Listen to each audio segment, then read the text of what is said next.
Dahil kahapon, tinawag ako ni Chanel mag-Bible study kami sa Christian Tita. Tapos, nung umuwi na ako, sabi ng anak ko, Nanay, yung apo mo uminom ng oxalic.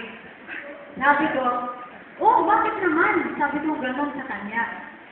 Sabi niya, ayun kasi, malikot yung apo mo na yan. Sabi ko, siyempre, nandiyan ka na doon na tita, bakit hindi mo naman siya, inalagaan. Pero, wala talaga wala. Kasi noon, dati, pag ganyan may mga ganyan na emergency, kinakabahan na ako, natataranta na ako.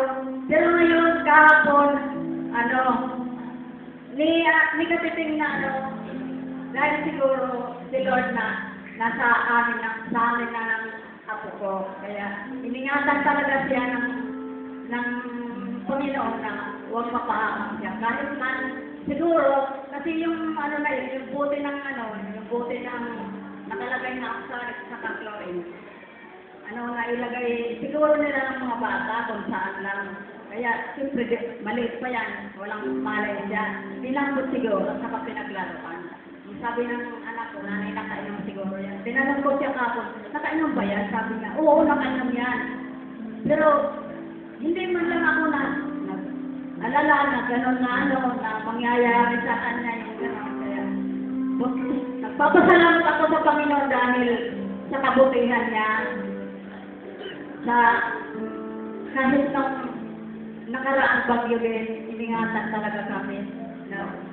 Ang Panginoon nagbigay na ng babala sa amin na lumikat na kayo.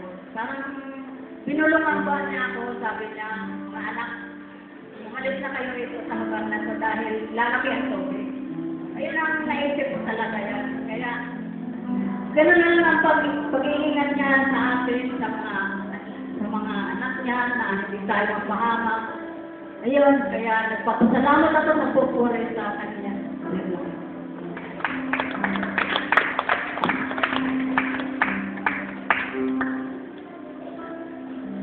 Praise God. Ayun po, ating pong narinig ang pagkatao ng ating kapatid. Ano po ba? Ayon po sa kanyang pagkatao, ay ang kanyang apo yata ay nakainom ng oxalic. Amen? Pero ganun pa man po, yung pala yung batang. Yung may batang maliit sa sabi mo. Amen? Yung batang yun ay wala pang makasalanan yan. Pero sabi ko sa Bible, na tayo po mga sumasampalataya sa Diyos ay may pangako po ang Diyos doon. Amen po ba? Yung mga nagpapasa sa Bible, alam nila yan. Ang sabi po doon, kung nakasiman po tayo ng gasol, o matuglaw ng ahas, hindi po tayo maano. Amen? Sapagkat tayo po ay nasa pag-iingat ng ating Panginoon. Remember po, God is in control. Nandiyan po natin kumokontrol at nag-iingat sa ating buhay. At tandaan po natin, sa buhay po natin po ay hindi po tayo mawawala ng mga iba't ibang klaseng problema at sitwasyon na ating naranasan.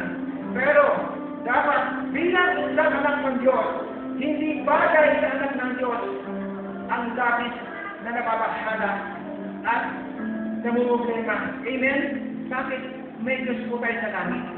May Diyos tayo sa langit na kahit kailan hindi ka pababayaan. Amen? Palapakan natin ang Panginoon.